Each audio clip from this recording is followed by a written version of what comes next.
मैं अपने पत्रकार साथियों का धन्यवाद देता हूं कि आप लोगों ने लगातार घटना के बारे में समय समय पर जानकारियां दी। देवरिया कांड शासन प्रशासन और न्याय के लिहाज से बहुत ही महत्वपूर्ण है और जिस तरह की घटना हुई है हम सभी लोग मिलकर के उस घटना का निंदा करते हैं। ऐसी दर्दनाक घटना उत्तर प्रदेश में देखने को नहीं मिली। इधर ऐसी घटनाएं नहीं हुई थी कि जहां पर इस तरह का घटनाक्रम हो कि लोगों की एक साथ इतने लोगों की जान चली जाए। जिस समय घटना हुई उसके बाद सभी चैनल टीवी और सबने जानकारी देना शुरू कर दिया। मुझे याद है मैंने डिस्ट्रिक्ट मजिस्ट्रेट का वो बयान सुना जिसमें यहाँ के डिस्ट्रिक्ट मजिस्ट्रेट ने कहा कि घटना के बाद रिटेलिएशन में दूसरी घटना हुई है। तो ये विषय शासन प्रशासन और न्याय के लिए महत्वपूर्ण इसलिए बनता है कि अभी तक सरकार जो जीरो टॉलरेंस की बात करती थी, घटना पहली कैसे हुई उसकी भी सच्चाई अभी तक सामने नहीं ला पाए। प्रेम यादव का मरना, उन्हें घर बुलाना, उसके बाद किसी धारदार हथियार से जान ले लेना, उसके बाद आसपास के क्षेत्र में ये सूचना मिल जाना कि उनकी जान चली गई, लोग गए और उसके बाद ये घटना हुई। मैं मौके पे घटना में पहुंचा हूं, देखा है मैंने उस परिवार के रहने का और उस परिवार में जो घर बना वो मैं देख करके आया हूं। वो घर और ये घर जहां प्रेम यादव थे दूर था। आखिरकार किन परिस्थितियों में वहां जाना पड़ा उन्हें? क्या वजह थी कि सुबह ही सुबह वो मौके पे चले गए? अगर किसी की नीयत और मंशा ये थी कि उसे हमला करना है या उसकी नीयत और मंशा ये होती कि उस पर हमला होगा तो वो तैयारी से जाता, किसी भरोसे के साथ, और अपनी मोटरसाइकिल से यहाँ से वहाँ प्रेम यादव पहुँचे। उसके बाद उनकी जान ले ली गई। मैं यही कहना चाहता हूँ इस मौके पर, मुख्यमंत्री जी का गृह जनपद है, मंडल मत बोलिए क्योंकि दूसरा जिला बगल का जिला भी घर मानते हैं। देवरिया, गोरखपुर, कुशीनगर, महाराजगंज, वो अपने आप को दावा करते हैं कि वो घर है उनका और जनता ने वोट भी दिया उन्हें। लेकिन जीरो टॉलरेंस वाले लोग इस तरह की भेदभाव फैलाएंगे, इस तरह की घटना होने देंगे और फिर उसका राजनीतिक लाभ लेना चाहेंगे आप।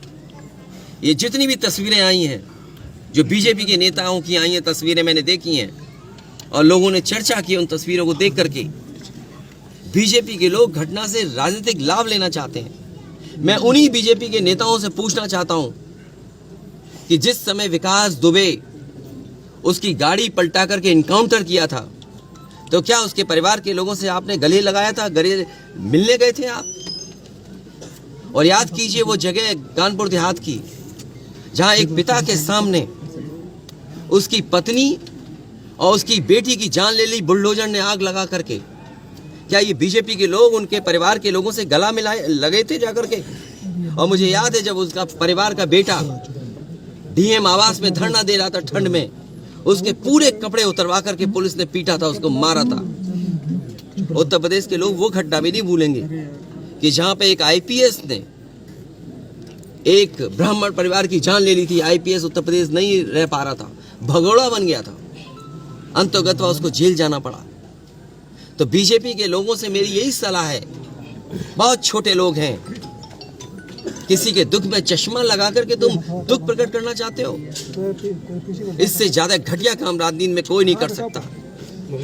ये वो लोग हैं जो घटना में राजनीतिक लाभ लेना चाहते हैं। मैं तो कहता हूं अगर ये निष्पक्ष हैं और जीरो टॉलरेंस इनके मन में है अगर, तो दोनों परिवारों की मदद करें और भेदभाव नहीं होना चाहिए। आप बुलडोजर से इस घर को डराना चाहते हैं।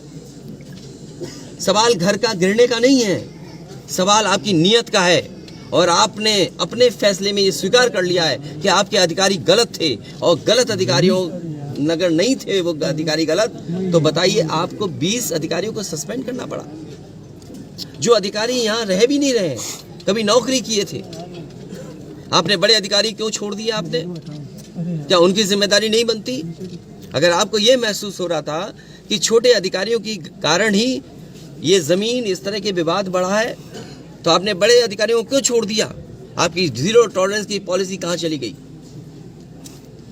और फिर आप इस घटना से राजनीतिक लाभ लेना चाहते हो। आप सवाल ये नहीं है कि एक समुदाय किस जाति बिरादरी का है, दूसरा समुदाय किस जाति बिरादरी का है। सबसे बड़ा सवाल है इस सरकार में इन लोगों की जान गई है और आपकी जीरो टॉलरेंस की पॉलिसी से उन परिवारों के सदस्यों की जान नहीं आने वाली।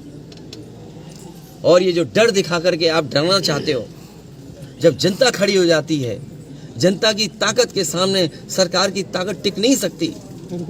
सरकार की ताकत कुछ भी नहीं है जनता की ताकत के सामने। आज इस परिवार के और सदस्यों पे आप अन्याय कर रहे हैं। FIR लिखने का तरीका क्या उंगली नहीं उठाता?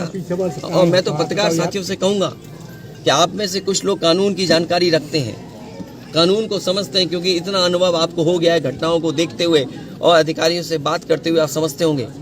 सोचिए, परिवार FIR नहीं लिखा पा रहा है, क्या उसकी पत्नी की FIR नहीं लिखनी चाहिए थी?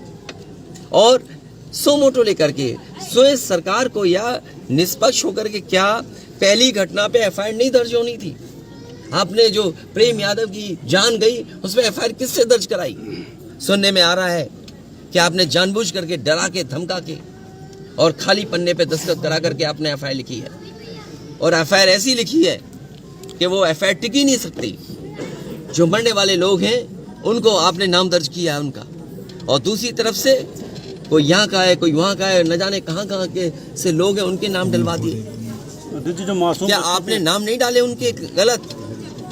जो यहाँ गांव में रहने वाले लोग हैं, निर्दोष लोग हैं, क्या उनके नाम नहीं डाल दिए आपने? अभी महिलाएं मिली उनके परिवार की, क्या उनके पतियों का क्या दोष था या उनके रिश्तेदारों का क्या दोष था? अगर कोई रिश्तेदार दूसरी जगह रह रहा है, वहां भी पुलिस जाकर के तांडव मचा रही है, आतंक मचा रही है। क्या ये जनता को नहीं दिखाई दे रहा? और फिर जब चुनाव होता है तो आप दूसरे तरह की पुलिस लगाते हो। ये घटना आ गई तो आप दूसरे तरह की पुलिस लगाते हो। क्या हमें आंखों से नहीं दिखाई दे रहा आपकी नीयत? जी, मासूम बच्चों की जो हत्या हुई उस पर क्या कहना है आपका, जो भीड़ उपद्रव ने किया है? देखिए, मैं डीएम के स्टेटमेंट को मैं मानता हूँ। डीएम ने जो बात कही कि रिटेलिएशन में वो घटना हुई, और उस समय किसके मन में, किसके दिमाग में क्या था, किस वजह से अंधकार छा गया, और फिर उस घटना की वजह से घटना हुई है। और घटना वो भी गलत है, घटना ये भी गलत है। अगर ये सवाल आप पूछते हैं मासूमों के लिए, मासूमों की कभी जान नहीं जाती। अगर प्रेम यादव की जान न गई होती तो यूपी में बीजेपी, प्रेम यादव की जान नहीं जाती तो किसी मासूम किसी की जान नहीं जाती। आखिरकार सरकार क्यों इस बात को छिपाना चाहती है कि प्रेम यादव को बुला करके मारा, और किसने मारा, धारदार से कैसे मारा? और यही नहीं, आप बताइए, सुल्तानपुर में क्या एक ब्राह्मण डॉक्टर को ड्रिल से नहीं मार दिया? ड्रिल से, क्या ड्रिल से नहीं मारा? क्या उनके परिवार के बच्चों को आपने गले लगाया? क्या उनके परिवार के सदस्य अस्पताल मिलने गए? क्या आपने सोशल मीडिया के लिए वो तस्वीरें खिंचवाई कि उनसे गले मिलते हुए तस्वीर खिंचा लें? मैं जानता हूँ दुख किसी के जाने का, किसी के खोने का।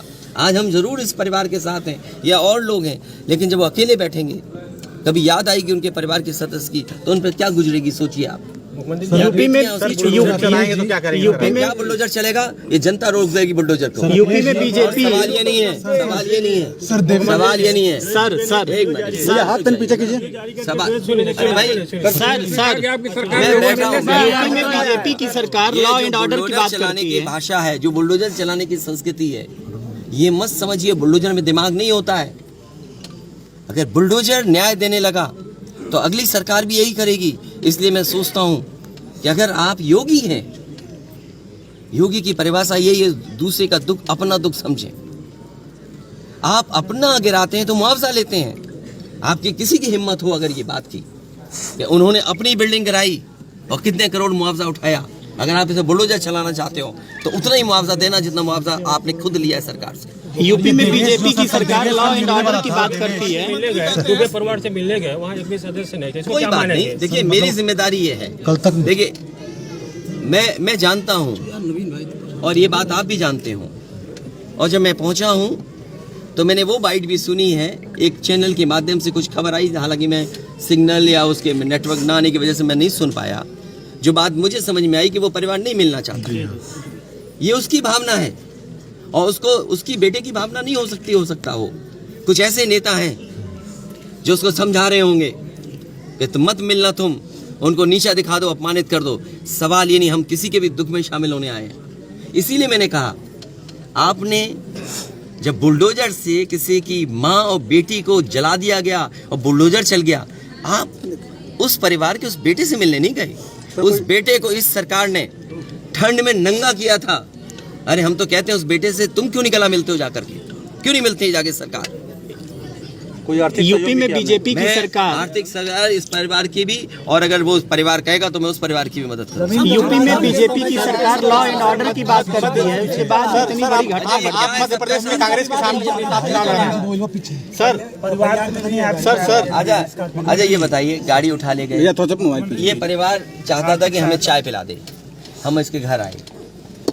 आप बताइए, चीनी चाय की पत्ती से लेकर कोई सामान नहीं ला सकते, पानी नहीं ला सकते। अरे किस बात के लिए सुरक्षा है? सुरक्षा तो इस बात की, इनकी जान की सुरक्षा होनी है। अगर इनको कोई ज़रूरत है तो सुरक्षित होकर के जाएं बाजार और सुरक्षित होकर के बाजार से लौट के आ जाएं। ये इसका मतलब सुरक्षा है। सुरक्षा का मतलब ये थोड़ी है घर को, परिवार को कैद कर दो, गाड़ी उठा ले जाओ, यहाँ से सामान ले जाओ। यूपी में बीजेपी की सरकार लॉ एंड ऑर्डर की बात करती है, उसके बाद इतनी बड़ी घटना घट जाती है। कभी मत पूछो, मैं आपसे कह रहा हूँ, आप सरकार साथी हैं। सर, आप नहीं, कोई इंडिया आपको गठबंधन में है सर, जो है सर, आज परिवार अगर पढ़ेगा लिखेगा, जो पढ़ाई करना चाहेगा, जो मदद कहेगा, मैं करूंगा मदद। यूपी में बीजेपी की सरकार लॉ एंड ऑर्डर की परिवार बात की हम मदद करेंगे, और मैं सरकार से कहूंगा कि अगर वो सरकार मदद करती है तो दोनों परिवार की मदद करें। सर, जो इंडिया गठबंधन में मध्य प्रदेश में समाजवादी कांग्रेस सरकार की तरफ से ये कहा जा रहा है कि न्याय हो रहा है, मगर यहाँ साफ साफ दिख रहा है जातिवाद हो रहा है। इसको किस तरीके से देखते हैं? सबका विकास, इसीलिए मैंने कहा, देखिए हमसे ले लिया। योगी की सबसे बड़ी परिभाषा यही है, जो दूसरे का दुख अपना दुख समझे।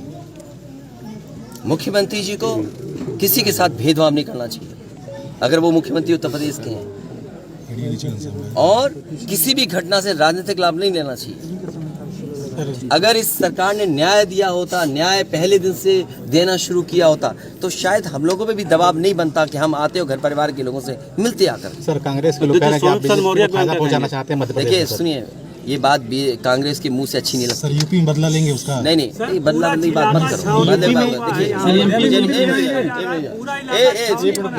देखिए ये विषय इसलिए मैं नहीं उठाना चाहता हूँ कि ये हमारे लिए देवरिया कांड बड़ा विषय है, और न्याय में संतुलन हो, न्याय में संतुलन हो, ये सरकार की जिम्मेदारी है। देवरिया कांड मैंने पहले से कहा, ये समाज के लिए और मनोविज्ञान के लिए ये बड़ी चीज़ है कि आप समझें कि अगर एक परिवार के साथ घटना होती है तो दूसरे परिवार का मनोविज्ञान क्या होता होगा। और ये डीएम ने खुद कहा कि ये रिटेलिएशन में घटना हुई है, और फिर शासन प्रशासन के लिए और न्याय के लिए ये बड़ी जिम्मेदारी है। भाई शासन प्रशासन और न्यायालय के लिए क्या मामूली बात है? आज तक पता नहीं है कि घटना कैसे हुई। पहली, प्रेम यादव को किसने बुलाया? प्रेम यादव वहाँ कैसे पहुँच गए मोटरसाइकिल से? उन्होंने कभी जमीन ली, उनका भाई बेच रहा है। अब परिवार की बातें क्या मैं बोलूँगा जो मैं जानता हूँ, या आप जो जानते हैं, जो आप जानते हैं कि भाई परिवार जो था अगर जमीन बेच रहा है, यूपी में एक भाई ने बेच दी जमीन, इन बातों को मैं कहूँ कि वो परिवार अपने भाइयों के साथ कैसा व्यवहार करता था, ये बातें मैं कहूँगा क्या? ये सब आप जानते हो। इसलिए मैं आपसे भी उम्मीद करता हूँ लोकतंत्र तभी मजबूत होगा जब न्याय मिलेगा, और न्याय की भावना होती सरकार की तो खेतों में इतना कार्यकर्ता नेता नहीं दिखाई देता, घटना खेतों में नहीं दिखाई देती। सर, शिवपाल यादव कह रहे हैं कि अगर आप साथ लड़ते चुनाव तो फायदा होता दोनों लोगों को, कांग्रेस और कांग्रेस ने मध्य प्रदेश में। पत्रकार भाइयों, उन्हें ऐसे सवाल मत पूछो जिनका जवाब हमें भी देना पड़े। और जो बात आप कह रहे हो ना कांग्रेस की और सरकार की और जाने क्या क्या, किस नेता ने कहा? किस नेता ने कहा? कांग्रेस ने सर किस कहा, नेता ने कहा है? सर कांग्रेस के किस नेता ने कहा कांग्रेस के? एक मिनट, किस नेता ने कहा? नाम बताओ ना सर। नेताओं ने कहा है, अरे सूत्रों के नेता को हवाले एक से। नाम बताओगे? नेता किसने कहा? हम बता रहे हैं, कमलनाथ ने कहा क्या कहा है उन्होंने? कि मतलब हम भी चाहते थे, अखिलेश भी चाहते थे कि भाजपा को हराया जाए, उनको मजबूत जो है हराया जाए, लेकिन आप अगर कमलनाथ जी ने ये कहा है तो कमलनाथ जी पूरी बात कहें। और जब बीजेपी को हराना है तो चाहे वो कांग्रेस हो चाहे समाजवादी पार्टी, उसको झूठ नहीं बोलना चाहिए। अध्यक्ष जी, आप राम मंदिर जाएंगे दर्शन करने? सर सूची उन्होंने जारी कर दी है। अध्यक्ष जी, देखिए ऐसा है, अध्यक्ष जी, राम मंदिर जाएंगे? एक मिनट भाई, अरे भाई वो हम सुने नहीं थे क्या कहा था? हम भी अपने मंदिर बना रहे हैं, हमारे मंदिर में भी आना। सर जो हमसे सवाल पूछ रहा है नाम पता दे देना। आप इस घटना में अगर सबसे आप बड़ा बुलाए लापरवाह जाओगे किसको मानते तो आपको बुलाए ना बुलाए वो लोग, मैं आपको अपने मंदिर बुलाऊंगा। हाँ तो सर ये वाला जो बात था, जमीन विवाद अरे कांग्रेस की बात करते हैं तो कांग्रेस यूपी में जो है आपके साथ ना जाके बीएसपी के साथ जाना चाहती है, इस पे क्या कहें? देखिए मेरी जिम्मेदारी ये है ऐसे पॉलिटिकल पार्टी कि समाजवादी पार्टी ने और समाजवादी पार्टी ने जो बीजेपी का मुकाबला किया, हम मुकाबला करेंगे। चलो, आज ये विषय नहीं है, क्योंकि कांग्रेस के बड़े नेता, किस नेता ने, इन पत्रकार साथी को ये नहीं पता था कौन नेता ने क्या कहा। खैर आपने जानकारी दे दी, इसलिए अभी नहीं, हमें अगर बात करनी होगी तो हम अपने स्तर पे करेंगे। जहां इंडिया गठबंधन में 3 बार बैठे आप पटना में बैठे, बेंगलोर में बैठे, जिन नेताओं की आप बात कर रहे थे क्या उस गठबंधन में बैठे तो उस टेबल पे थे कि कहीं? ये बात बोल दूंगा तो कहोगे मैं अलग बात कर रहा हूँ। आप मुझे बताओ, इंडिया गठबंधन में जो बातें हुई, क्या मैंने कभी कहा जो बात पटना में हुई होगी, जो बात बेंगलोर में हुई होगी, जो बात मुंबई में हुई होगी, तो क्या बातें हुई होंगी? हम सब बीजेपी को हराना चाहते हैं, और बीजेपी को इसलिए नहीं हराना चाहते हैं कि बीजेपी देश बर्बाद कर रही है। वोट नहीं डाल पाएंगे आप।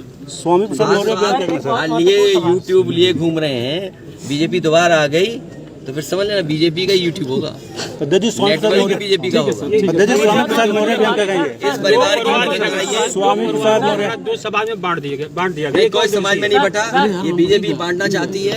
मैं पूरा भरोसा रखता हूँ कि जो समाज है वो समाज के जागरूक और समझदार लोग जानते हैं कि न्याय मिलने से ही समाज जुटेगा।